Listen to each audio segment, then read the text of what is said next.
Rochters in een roze string op een prideboard. De Friese Taliban in de stelling werven. En een uitspraak van een rochter. Ach ja, dat is toch echt maar een mening. De Frieske Wieken. My Roelof de Vries. Vanuit de huiskamer van Friesland is dit de Frieske Wieken. En dit binnen Joert mijn gasten. Hij wie rochter, vicepresident van het Groshof in Ljouwert en Amsterdam. En Ljouwert nou als 70-jarige nog zijn nou en al les op het gymnasium. Althans, dat zou hij dan wel graag worden. Herman Hermans. Van jou, stelling. Dit kabinet is een drama van de Rogsteert. Ja. Hij is dus verslagjouwer op het gebied van veiligheid en justitie. Is docent media, wijsheid en jawel. Hij schreeuwt boeken, ook hetzelfde rust. Het is heel goed dat de rechtbank Moidas onder Pride Amsterdam. Maar ik twijfel, Sisse. Je mag nou kiezen, maar ze letterlijk lezen. Ja of nee? Nee. Ja, heel veel moeite. Zij studeerde steeds en bestuursrecht. Werkt bij de Thorbecke Academie als bestuurskundige. En wennet in Appelskeer Renske van der Tempel. Renske, als ik WhatsApp een dag in Appelskeer, dan praat ik leven in Friesk. Klopt. Ja? Dit binnen mijn gasten en dit weer de Aroene Frieske Wieken. Een permanente oplossing voor de bregen bij Twellingeer is voor eerst nog 4 voort. Een nieuwe bregen kan pas eind 2029 opleveren worden. Maar die tijdelijke oplossing, daar ben bewoners net blij mee.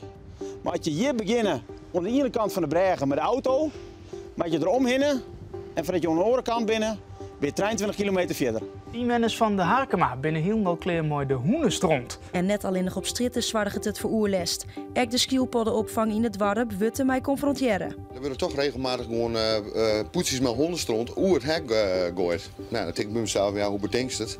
Want er zijn dingen van die felgrine kleurtjes, dus ja, die schildpadden denk ik al dat het eten is. Friesland wordt heel niet meer het bierbrouwerswalhalla van Nederland. In 2024 kwamen er weer 4 nieuwe brouwerijen bij. Maar ik denk ook wel dat hoe het pils smaakt, of eigenlijk niet zo heel veel smaak heeft, maar puur als suipen bijna ervaren wordt, is er natuurlijk ook een enorme behoefte ontstaan om weer lekker bier te gaan drinken. Jochters moeten onpartijdig wezen en dus net mooi van onder de Pride boortenparade in Amsterdam. Dan is hij eigenlijk actie aan het voeren, een politieke of maatschappelijke actie. En daar moet de rechter verre van blijven. Jochters mij varen, laten ze juist zien dat ze als bewakers van die fundamentele rechtspraak, dat ze daar vaststaan. Politie vaart ik mij.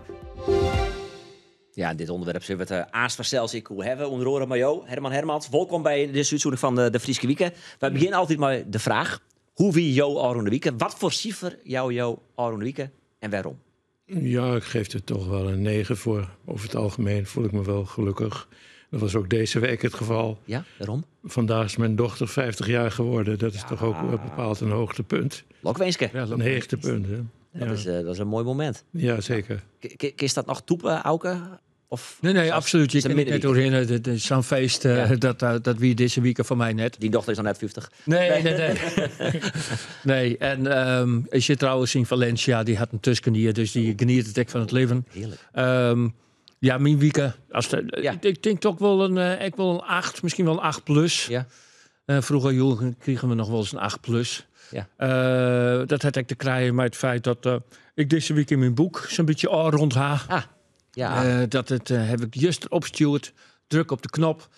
En er komt ook een theatervoorstelling van. Dus, ja, dat hebben we vorige week echt die gekregen.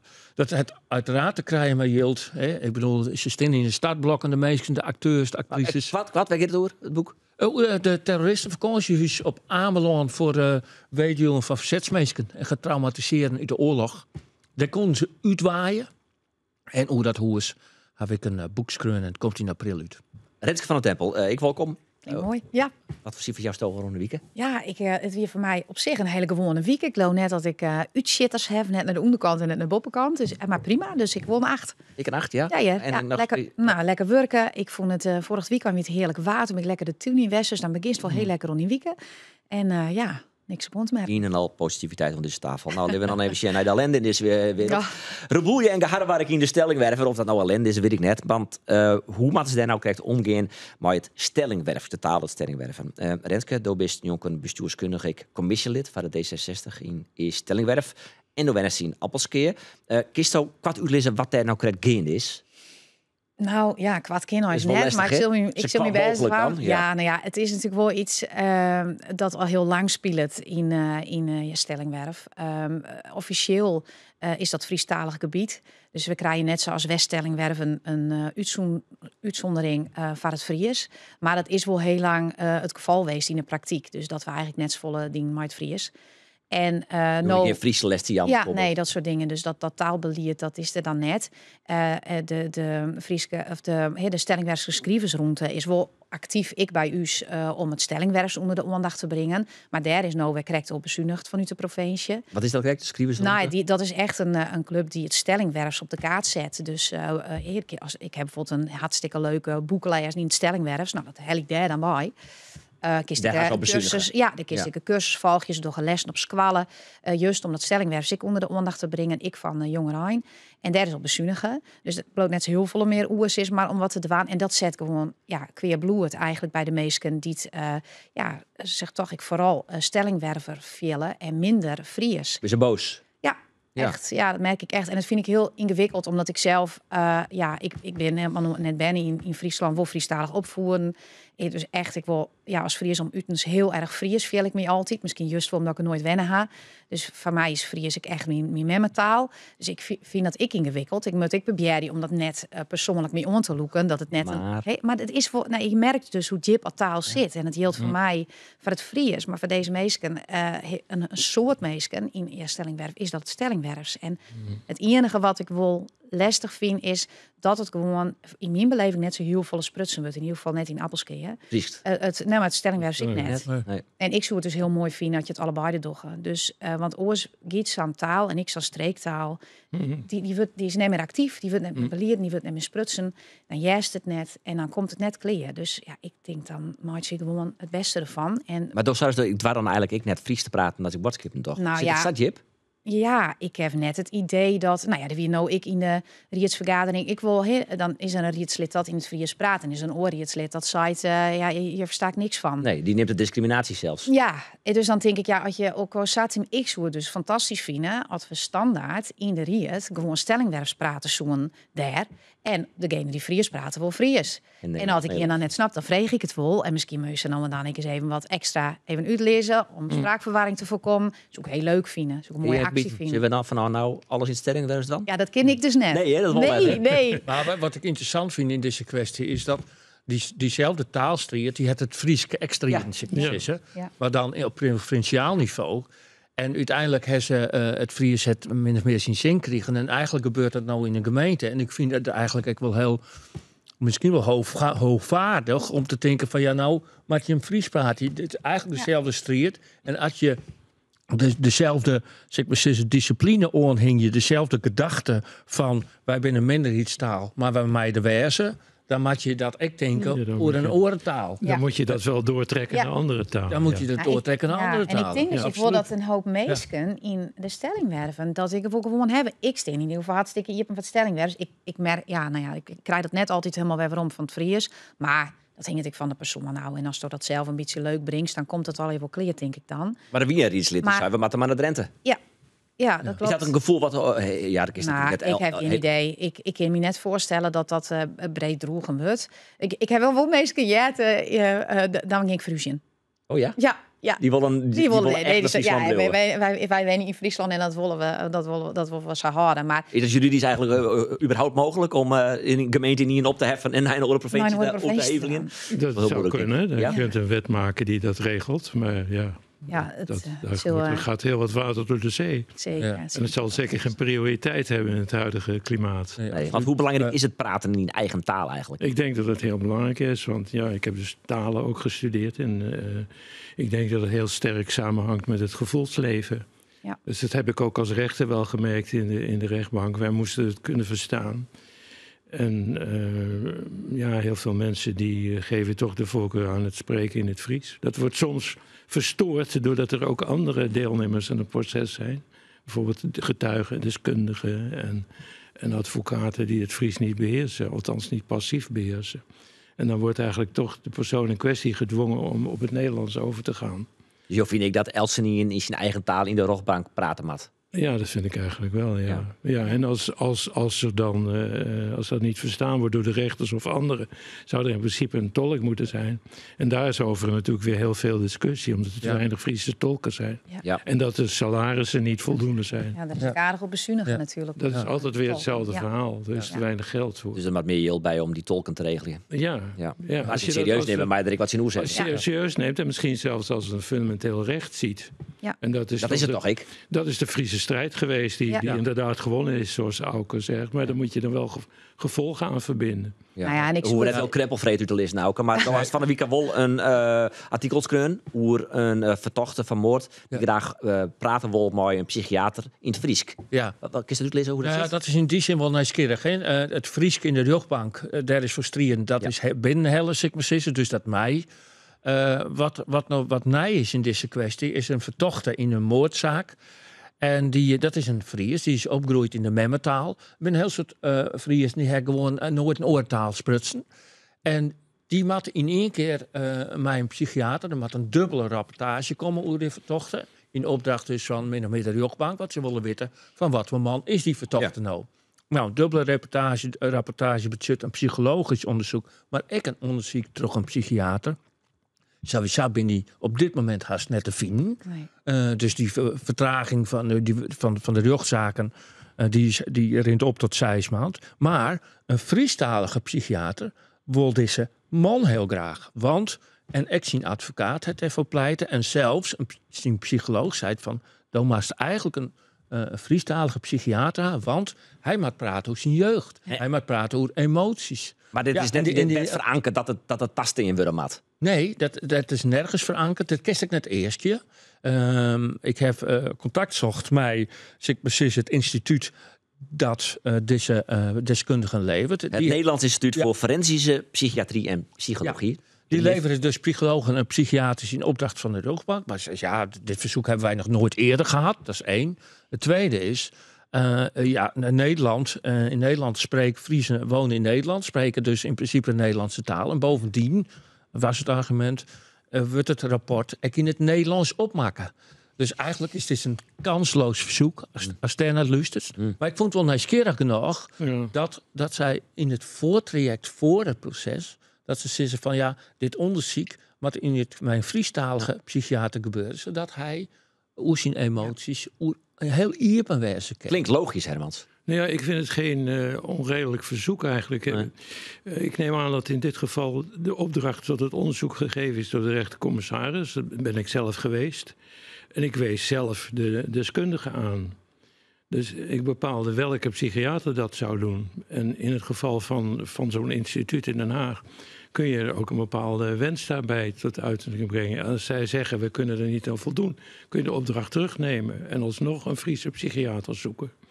Ik vind het geen onredelijk verzoek, juist om de reden die Auken noemt. Dat je praat over emoties, over je jeugd, en dan doe je het makkelijkste in je moedertaal. Maar het is dus net zo dat als hij dat graag wil, of de advocaat wil dat graag, dat het dan echt dat het gebeurt. Zo simpel is het dus net. Nee, maar ik vind wel dat de onderzoeksrechter daar moeite voor moet doen. Ja, moeite voor moet doen is het anders dan dat hij het moet doen. Ja. Nou, hij moet het niet doen, want dat staat nergens. Maar ik vind het redelijk dat hij het wel doet. Zou het misschien wel ergens teermatten? Dat vind ik een beetje te veel geregeld, want ik denk dat zo'n verzoek ook niet zo heel vaak voorkomt.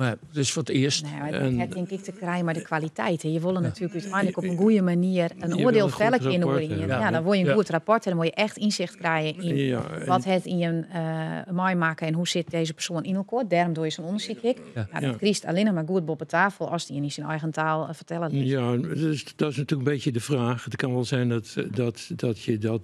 dat het wenselijk is dat het in het Fries gebeurt. Maar als die psychiater onvoldoende ervaring met dat soort zaken heeft en onvoldoende kennis van zaken. En het is de eerste zaak die hij eigenlijk behandelt in een gerechtszaak.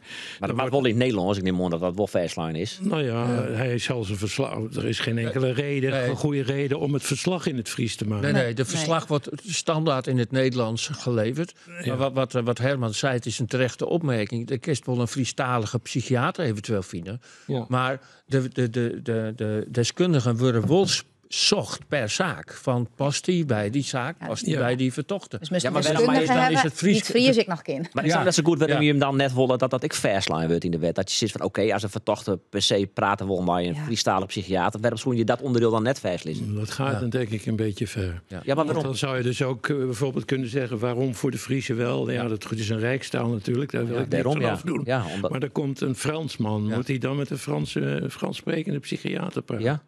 Dat lijkt me toch niet dat je dat die eis kan stellen. Nee, en wat, het verschil met Frans is wel dat Fries een taal is in dit land. Maar er komen ook een heel soort vertochten voor die een totaal andere taal spreken. En die kennen net een eis.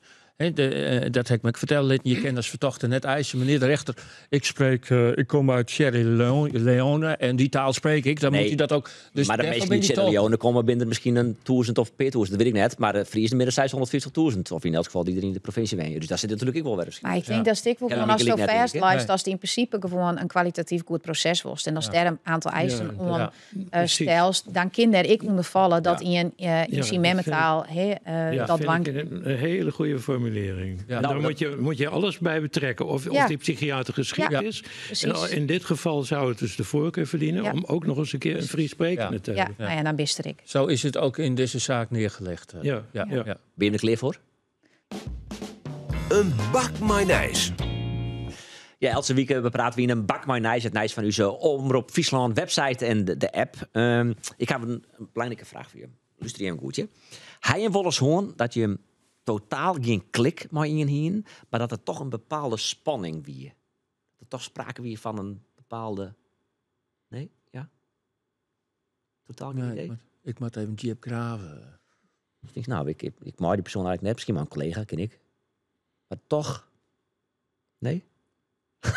Net, ja, sorry dat we die zo onbegrijpelijk onzitten. Maar waar was het heen? Vertel me namelijk poppenijs in Aquasou. Ja. Jouwert. Er is dan ook een baby van een luiaard binnen. En de beste verzorger zeggen dat het totaal net onkomt. Sterker nog, de ouders leken voorheen niet zo geïnteresseerd in elkaar. Dus we hadden dit totaal niet verwacht, maar we zijn er ontzettend blij mee. Dus een kind blijkbaar gewoon. Ja. In de dierenwereld dan. Ja, ik zoek recht zin. In de meeste wereld net niks? Nou, ik denk, ja, dan wordt het wel heel praktisch al een keer, maar... Ja. We geven de luiaard naar de Breg in Twellegeer. Die is zo oud dat er een naaie komen maat. Hij is namelijk nou 90 jaar oud. Het gevolg is wel dat je dan 23 kilometer omrieden matten. Vind je met ik net heel erg raar dat het ont 2029 worden maat voordat die Breg klaar is. Ja, dat is gewoon heel skoft, Ja. Is toch bizar? Ik ben geen ingenieur. Nee. Het is heel nedig wezen, denk ik. Het is heel heftige bregen in dat is wel een goede nuance, dat dacht ik. Maar ik vreeg me tegelijkertijd, als het nou een bregen weer in het centrum van Amsterdam, hier dan niks zo lang door. Ja, daar heb je natuurlijk wel al heel veel bruggen, dus je kan altijd even een klein beetje omrijden. Nee, maar dit is inderdaad wel serieus natuurlijk, 23 kilemeter. Dat is net Sammerhaven. Dat is zo'n ze van, nou, doe het dan even plat en jou wat prioriteit. Ja, en aan de andere kant was stuk dwangkest, want we leven nou in een wereld waarin defensie op scherp staat. Het defensieapparaat zijn bregen. Zo'n tijdelijke bregen bouwen. Zo'n uitvouwbare. Zo'n uitvouwbare als project. Ja. En dat hebben ze binnen een week dat leren. Want als ze het net kennen, krijgen ze nog tot wandelen in het leger. Die kan nog veel sneller. Ja, die leggen hem in een paar uur. Die leggen hem in een paar uur. Dus lid dat ervan als een soort oefening. Noeg je de pers uit, defensieminister erbij. Ja. Ik hoop dat de FNP maar luistert, want morgen is een protest op de bregen. En waar weet je dat als optie? Want is ingenieur ook zelf dus voorlezen. Ook het drinkt wel eens Fries bier. Ja, ik heb wel eens gewonnen, Ja, wat vies lekker. Ja, dat is die met de krutte pieren. Ja, dat is wel te dwan. Maar dan wel een paar oren nemen dan. Hè? Ja. Voor de reclamecode. Maar ik weet even net wat wij kom Malust. Dat is met Veenhuizen is het volgens mij. Dat die man Brouwdok vind ik wel lekker. Ja. Drink je ook wel eens een Fries bier? Ja. Had ik een bepaald... Nee, dat wat... ook noemde, Oké, nou, het is namelijk wel goed nice. Of, nou ja, dat is eigenlijk de vraag. Tal brouwerijen in Friesland wie in 2013 nog maar 4. En momenteel binnen er in Friesland 30. Dus dat neemt zo'n enorme vlucht. Ja. Maar we dit onder goed nice kader? Ja, absoluut. Nou, als de prijzen leeg... Jo, ben wel heel enthousiast. Verklaar u nader. Ja, ik hou van meer kan ik in ieder geval zeggen. Het is ook wel heel ongezond natuurlijk. Dus ja. Het is ongezond, ja. Of ben ik nou iets te pretentieus? Nee, je moet zeggen dat het gezond is. Dat is goed voor die brouwerijen. Ja. Als ze de prijs nou maar echt leeg horen. Ja, dat is nog wel een dingetje. Dat is nog wel een dingetje, ja. Het is er net iets voor. De vraag uit Den Haag. We zijn er in Nederland inmiddels wel van overtuigd dat we onze eigen defensie weer op orde moeten hebben. We hebben de 2%-norm vastgelegd in Den Haag. Wat betekent dat Defensie meer geld heeft voor materieel en manschappen. Maar dat extra materieel en die extra manschappen vragen ook om meer ruimte. Ruimte om te oefenen, ruimte om materiaal op te slaan. En hoe kijken we daar tegenaan? In Friesland hebben we al heel lang een band met Defensie, onder andere door de vliegbasis in Leeuwarden. Wat vinden we? Moeten we alle ruimte gaan geven aan Defensie om dat te doen wat nodig is? Of vinden we het eigenlijk wel goed zo? Ja, de vraag van Den Haag komt deze week van Harry Bevers, Tweede Kamerlid van de VVD. Defensiespecialist hebben we niet gekeken, elke zelden dus. Wat vies meer ruimte voor Defensie of vinden we het wel goed zo? Ik vind het wel goed zo. Ja? Ja, waarom? Nou, ik ben geen pacifist, maar ik heb wel pacifistische neigingen. In die zin dat ik de oorlogstaal, die strijdbare taal van de laatste, die het van alle kanten in Europa, daar ben ik wel een beetje huiverig voor. De campagnes op de middelbare squalen om mensen naar het leger te krijgen. Een beetje pas op de plaats. Dat vind ik wel goed. Is dat helemaal eens, Renske? Nou, ik ben geen deskundige, maar wat ik altijd ingewikkeld vind met dit soort dingen is dat je kent heel veel een Jeltien stapje en dat doen we nou weer. Hier, daar hebben we heel lang net in een stapje we hebben een Jeltien in Defensie. En hartstikke mooi, maar je moet dat hebben we trouwens ik in Oekraïne jongen. Ik is wel mooi materieel, ja, maar als je net weet hoe je ermee omgaan moet, dan ga je er niks om. Dus ik denk wel, ja, ze is wel die praktiekoefening hemmaten. Ja, zonder dat is het een beetje van niks, denk ik, dat we daar zo volle instapje. Jo, hier ik een mening om, meneer Hermans? Ja, ik ben reserveofficier. Weliswaar buiten dienst. Dus meer geld naar Defensie? Meer geld naar Defensie. Niet moeilijk doen over opslagplaatsen. Houd rekening met de enorme moeilijke wereldsituatie. Bereid je op de oorlog voor. Wat vier van Auken zien mening dan? Ja. Maar ga je weten. Slappe hap. Ja. Sorry, Auken. Ja, nee, daarvoor zit je hier aan tafel. Maar ik Waarom is de slappe hap dan? Nou ja, precies op wat ik zei. De wereld vraagt erom om je de oorlog voor te bereiden. Helaas. Zo is het altijd geweest. Mensheid leert niet. Nee. De hele maatschappij is nu ook weer in een situatie die terugverwijst naar het verleden. Niemand leert wat, lijkt het. Okay. Maar er gaat wel een heel soort yield naar Defensie. Ja, maar nog heel weinig. Ja. Weinig. En het gaat natuurlijk uiteindelijk vol hoe de bescherming van je land en van wat je vindt of van Europa. Dan denk ik, we kunnen wel denken. Want ik wil net naïef wezen. Ik ben opgegroeid met een Haiti bij de luchtmacht, zie je, daar ben ik ze vaak verhuizen. Dus ik ben wel opgegroeid met het hele defensiespectrum, zeg maar. In mijn idealitaire nul oorlog. Ik zoek graag... dat is heel de slappe hap. Nee, maar dat is denk ik... Ik denk dat heel veel mensen dat wel hebben van lauwe net. Maar ik denk dat we inmiddels... En ik ben natuurlijk helemaal opgegroeid in een tijd van vrede. Dus dan kies ik de neiging om te denken van... wat voor mij en doe maar net, hoeft maar net. Het valt niet mee. Ik denk dat het helemaal met mij valt en dat het echt heel erg is. En ik denk dat het goed is dat we daar... Nou ja, aan de ene kant denk ik dan... Ik wil daar net iedere morgen maar wekker worden. Doch ik trouwens wel. Maar kop in het zand, dat kind meer. Ja. Nee, maar wat opvalt, deze week heeft een onderzoek geweest onder jonge mensen van, wat wil je hem dan een Europees leger? Dat zei 18% van, wij willen daar ook wel in. Wij willen wel in een leger. En 9% zei er van, goed, als Europa onvallen wordt, dan doe ik net mij. Alleen dan gaat Nederland onvallen wordt. Dan vrees je natuurlijk ook de steun van iedereen.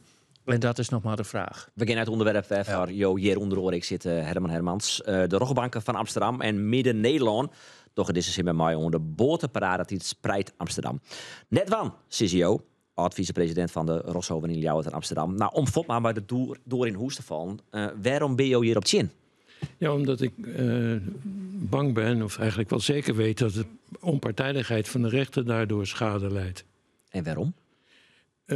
Omdat je als rechter niet alleen moet laten blijken dat je onpartijdig bent in je vonnissen, door je vonnissen, maar ook de schijn van partijdigheid moet vermijden. Dus je moet niet je associëren, verbinden met een bepaalde belangengroep in de samenleving, hoe sympathiek die groep ook mag zijn. Ja. Ik heb persoonlijk geen enkel moeite mee en ik juich het ook toe dat die kanaalparade plaatsvindt. Ben je net in homoseksualiteit? Of nee, absoluut niet. Het speelt helemaal geen rol. Nee. Maar zo kun je dus een groot aantal andere maatschappelijk belangrijke problemen of belangen noemen, waar de rechtbank zich achter zou kunnen scharen. Dus waarom hier wel en bij anderen niet. En het is helemaal niet moeilijk om een geval te bedenken waarbij er een spanning is tussen bepaalde rechten. Het komt wel eens aan de orde dat het schoolbestuur een homoseksuele leraar wil ontslaan. Dat schoolbestuur zal, als het een rechter ziet zitten dat aan de parade heeft deelgenomen, al gauw zeggen van u bent niet objectief. Want u heeft zich verbonden met de homoseksuele enzovoort groep. Dus ik heb aan uw oordeel geen boodschap, ik wil een andere rechter. Dus het is heel onverstandig om je in die positie te begeven. Het is ook niet zo, want dat is het uitgangspunt van de discussie. De rechtbank Amsterdam heeft gezegd, wij willen de rechten van die groep waarborgen. Dat kan de rechtbank helemaal niet zeggen, omdat als er zo'n geschil ontstaat zoals ik net noemde, er een afweging moet plaatsvinden tussen de vrijheid van onderwijs en de vrijheid van, nou in dit geval het gelijkheidsbeginsel, de vrijheid van seksuele identiteit. Dat is altijd een kwestie van afweging. Dus er is geen kwestie van waarborging. Ik ben benieuwd naar je mening naast, maar we hebben ik eventjes uw vlagje rapportstuurt om de mening van de man op de strit te jaren. Laten we even luisteren. Even iemoeien.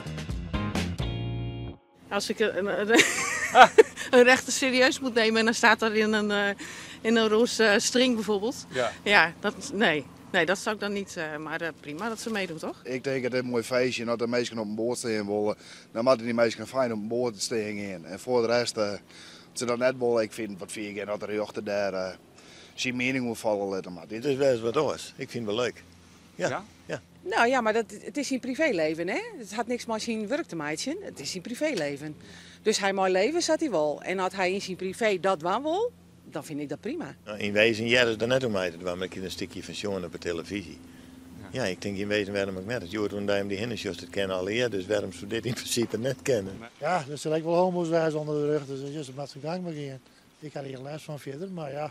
Iedereen mag gewoon lekker de mannen zelf wat er zelf aan wil. Ja, Renske, wie stoot een goed idee dat een rochtbank meedoet om Pride Amsterdam op een boord te praten? Nou, ik denk in de ideale wereld, denk ik net dat ze op dit idee komen weer. Want ik kan me heel goed vinden in wat meneer Hermans krijgt zei. Ik viel wel mij dat ze het nou wel doggen. En ze griepen dan, 24-jarige bestaan begreep ik aan van de rechten van de mens. Ja, de Kamer van de Rechten van de Mens. Dus dan denk ik, nou ja, oké, snap ik. En juist wel dat in principe is het hele festival in Amsterdam is natuurlijk meer dan alleen maar die boordenparade. Hè? Dus het is eigenlijk echt een festival van vrijheid, gelijkheid, diversiteit. Ja. Dus volle meer dan de Gay Parade, zeg maar, of de Gay Pride. Dus ja, en daar komen ze volle meesten op aan. Internationaal wel vanwege natuurlijk dat die boordenparade er is. Dus daarom is het zo'n trekpleister. Ik denk dat ze het al je wat low-key doen. Dan zou ik volle minder een probleem wezen of een gespreksonderwerp wezen dat een rechterlijke macht of de politie daarom mij doet. Ja, die doet wel mij bijvoorbeeld. Ja, die doet wel mij. Ik woon in uniform, die steen ik net in een string trouwens. Dus ik denk dat ik van nu dat deze mensen onkleid stenen, tenzij ze privé mij doggen en misschien zelf ik LHBTIQ binnen. Dan is het misschien wat oors. Maar dus ik denk wel dat als het op die manier besjust, dan kan ik me hier wel voorstellen dat zo'n signaal oudjan was van goh, deze gelijke ruchten staan steeds meer onder druk. Dus dan meer in het grutte beeld maar, van het festival in Amsterdam kan ik me best voorstellen dat ze toch die afweging dan maken. Dus het wolmaidwan of net? Nou ja, ik denk het wel. Ik denk dat ik bij de politie zoek het ik dwan. Ik denk dat ik bij de zou ik me dat wel voorstellen in deze tijd, omdat het toch meer west misschien vroeger sissen zo, dus ik hou me dat helemaal buiten. Ik ben neutraal. Dat is nou toch meer sissen must hoewel dat dus volstrekt logisch is, maar dat is voor alle ruchten stiest. Wat inderdaad steenbloot is, dat is uiteindelijk een afweging maken moest. Maar meestal liek je het steeds meer te tinken dat er een soort volgorde is in je ruchten en vrijheid van meningsuiting stiet op in. En daarmee is het eigenlijk hoe de rest hinnenwalsen. Dat is toch een beetje hoe het nou steeds alle jaar naar voren komt. Op een Twitter, op weet ik het wat alle jaar. En dat is natuurlijk net zo. Dat is niet zo, maar het is ook niet zo dat het gelijkheidsbeginsel... er staat precies. Weliswaar in artikel 1 van de grondwet. Ja. Maar dat betekent niet dat het per definitie voorrang heeft op andere rechten. Nee. Dus je kunt als rechter gewoon niet zeggen... als je dat wel zegt, snap je vak helemaal niet... dan moet je dat vak niet doen, moet je actievoerder worden... Artikel 1, het gelijkheidsbeginsel, dat is één van de rechten die in de grondwet staan. Er zijn ook andere rechten. Ja. En het is juist de taak van de rechter om die rechten tegen elkaar af te wegen. Ja, nee, dat is exact. Maar Pride Amsterdam staat voor gelijkheid en diversiteit. Ja. Ben je dan als rechter, steer je daar dan net voor? Ja, dat moet je wel, want dat is artikel 1 van de grondwet. Maar in wat voor concrete voorbeelden zou dan de onafhankelijkheid van de rechter onder druk staan? Nou, het is niet een kwestie van onafhankelijkheid, want het is een verwarrende discussie. Onafhankelijkheid is de positie van de rechter ten opzichte van de staatsmachten. Dus de uitvoerende macht en de wetgevende macht die staan los van de rechterlijke macht. Onpartijdigheid is iets dat voor de rechter geldt in zoverre dat hij zich niet met bepaalde maatschappelijke groepen of partijen moet verbinden. En dat doet hij in dit geval wel. Hoe sympathiek ook in mijn ogen dat doel is. En ook in de ogen van de rechter moet zijn, want die staat ook voor de gelijkheid. Maar hij moet niet publiekelijk naar voren brengen dat hij het ene belangrijker acht dan het andere. En dat doet hij in dit geval. Nou, ik ben daar wel gevoelig voor, omdat ik het er wel maar eens ben dat je dat dus eigenlijk gewoon net dwammatten en dat het duidelijk wijzen moet dat je een afstand houden als rechterlijke macht en dat je per geval alles afwegen. Dat is helemaal je functie. Ja. Daar ben je van in het leven op. En wat je privé en fine en doggen, dat is weer wat oors.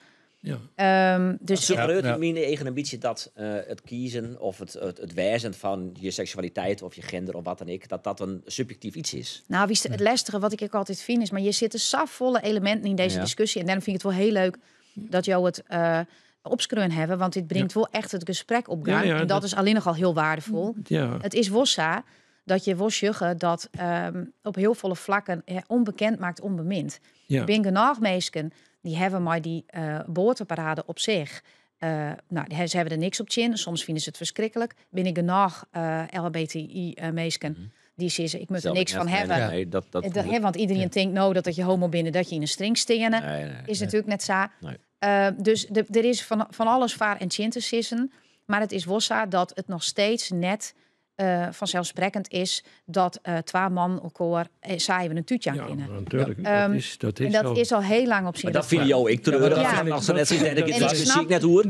Dat vind ik buitengewoon treurig. Ja. Dus daar is maar daar hebben we het wel niet eens. Maar nou nog discussie. Het brengt wel een beetje terug in, want ik vond het wel leuk dat je zijn van dan moet je activist worden. En ik ben dus inderdaad helemaal niet activistisch. En dat komt omdat ik bij alles denk, dan ben ik het op zich wel maar eens. Maar, en ik heb altijd een maar. En ik vond het wel mooi, want op LinkedIn zie ik heel veel reacties op jouw stikje. Ja. Van mensen die zijn hardgrondig mee eens of hardgrondig mee oneens. Toen dacht ik, wat heerlijk toch, dat je helemaal samen ging kunnen of helemaal net. Ja. Ik heb dat nooit. Misschien zijn die reacties wel het klinkt een beetje arrogant, bewijzen de juistheid van mijn stelling. Er wordt dus blijkbaar zo verschillend over gedacht. Maar je daar aan Tajan? Wat zeg je? Wat je daar dan aan Tajan, om die verschillende gedachten? Dus het principe is, want dat is een beetje wat in mijn Holland omgeeft. Het principe is, het is geen keuze. Mensen kiezen net van hun seksualiteit, zie je hebben een seksualiteit. Ja. En nou suggereert het dat als je dan net als rechter, want dan moet je compleet onafhankelijk wijzen, dan mag je dus net op zijn boord staan, want dan mag je taai aan om die mensen die vinden dat dat net normaal is. Dat is een beetje wat er in mijn Holland roept. Snap je dat? Er zijn dus blijkbaar heel veel verschillende ideeën over dit optreden van de rechterlijke macht. Ja. Dat alleen al vind ik aanleiding om heel voorzichtig mee om te springen. Dus dan maak je taai aan onder minderheid die erop is. Dat is ook wel zwak, toch? Kijk. Maar je moet de mensen die daar anders over denken, moet je niet van je vervreemden. Ja. Dat vind ik een hele essentiële. In hun ogen niet ongeloofwaardig zijn. Nee, dat snap ik. Als ik daar zit, hoe doe je dat dan? Ik ben helaas geen rechter meer. Maar als ik daar zat in mijn toga, die toga is ook niet voor niks. Hè. Toen ik begon, zei ik tegen mijn opleider, wat een flauwekul, die jurk. Toen zei hij, je staat voor onafhankelijkheid. Je komt er nog wel achter. En ik ben erachter gekomen, want het staat voor je onpartijdigheid en je onafhankelijkheid. En als er mensen komen die al bij voorbaat aan mijn onpartijdige oordeel twijfelen, omdat ze me op een boot hebben gezien voor een bepaald belang. Nou, nu gaat het over de COC-belangen enzovoort. Maar dat kunnen hele andere belangen zijn. Bij voorbaat wordt er aan mijn onpartijdigheid getwijfeld. Dan tast het mijn gezag in het wezen aan. En ik vind in die zin wat Herman Snieskek zei over. En dat is echt een beweging die dus de rugbanken, de rechtshoven binnen het teken van de tijd, vind ik. Hè. Dus er is wel een verschoning vind te plakken. En wat dat deze week ook op radio en tv te jaren wie is dat rugbanken misschien toch eens beter en makkelijker uitlezen moeten van wat hun werk eigenlijk in deze samenleving budget. Ja. En waarom ze keuzes maken en waarom ze dingen doen en waarom ze dingen net doen. Die handreiking naar de samenleving is echt nou nodig. En dat jouw die reacties is die nodig? Die reacties op het stuk van Hermans jouw aan dat het dus onderhuids wel wat leeft. Maar ik vind dat dus ik neig heel erg naar Hermans mening, omdat ik vind dat bepaalde functies wij de mast eerst kunnen ontstellen. Dat is de kerst vervelend vind ik, is jammer vinden. Ja. Maar ik ken echt net op persoonlijke titel twitteren. Ik ken net zeggen van die Herman vind ik niks te persoonlijke. Dat is ik persoonlijk. En dan ik ken mijzelf echt net schrijven. Dat heeft gewoon bij me niet vaak. Ja. Ja. En ook een punt is dat verhaal over het is maar een mening. Een rechter. Een eigen persoon kun je natuurlijk nooit helemaal uitschakelen.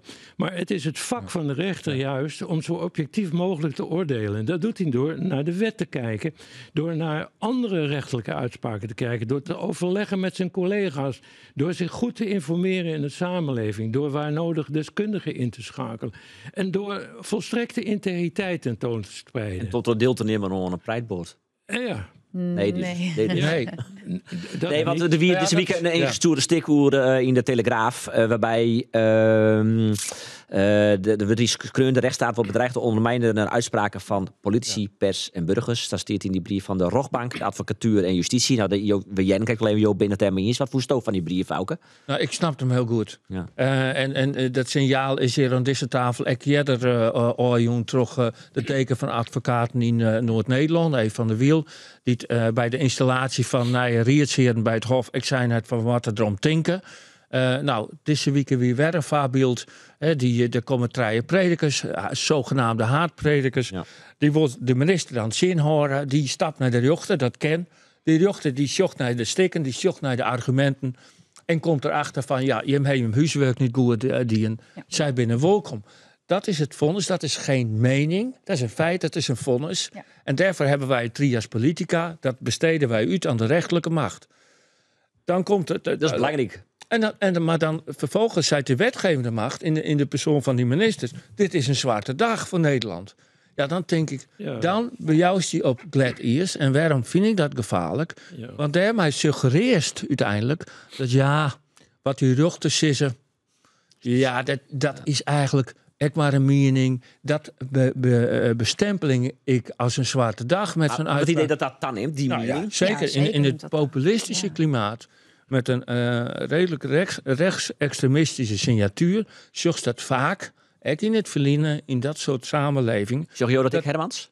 Ja, ik denk dat ook hier weer gelijk heeft. Dat rechters dan ook moeten uitleggen wat ze doen. Ja. En eerder dan een brief in de Telegraaf, wie je ook weer voedsel kan geven tot allerlei verhalen, gaat het erom uit te leggen wat zo'n rechter in dat geval doet. Want hij zegt, de minister heeft haar huiswerk niet goed gedaan en die moet dat overdoen. Dat betekent niet dat die predikers kunnen komen, maar dat ze het beter motiveren, maar en dan in het inhoudelijk oordeelveld. Dus de rechter spreekt daar geen inhoudelijk oordeel uit. Die toetst alleen maar wat die minister heeft gedaan. En dat toetst hij aan het recht. Ja, maar dat is best wel ingewikkeld, wat je keer zegt, je moet er dat meer uitlezen. Maar het is ik nog even wat mensen jaren willen en wat mensen lezen willen. Wat mensen berichten is best wel ingewikkeld. Je in de lokale politiek natuurlijk. Je kunt al hier uitlezen, maar het mensen net altijd even volle. Dus de vraag is hoe berikst mensen dan? Nou ja, het probleem is natuurlijk dat de samenleving is natuurlijk veel meer egalitair geworden. Dat kun je aan de ene kant toejuichen, want dat is een kwestie van democratie. Aan de andere kant sluit het gevaren in zich. Als je dus mensen zoals rechters, maar ook deskundigen op ander terrein, gewoon in principe in twijfel trekt en alles als een mening beschouwt. Ja. Terwijl dat soms op een deskundig oordeel gebaseerd is en op een hele grote mate van professionaliteit. Ja. En dat begrijpt men niet altijd. En vroeger werd het aanvaard, nogmaals, het is goed dat mensen zelf niet alles op gezag van autoriteiten aannemen. Maar alles in twijfel trekken en alles meteen terzijde stellen als een mening. Ja. Wat ik daar nog even moet zeggen, want ik zit al heel lang in de rechtbankjournalistiek.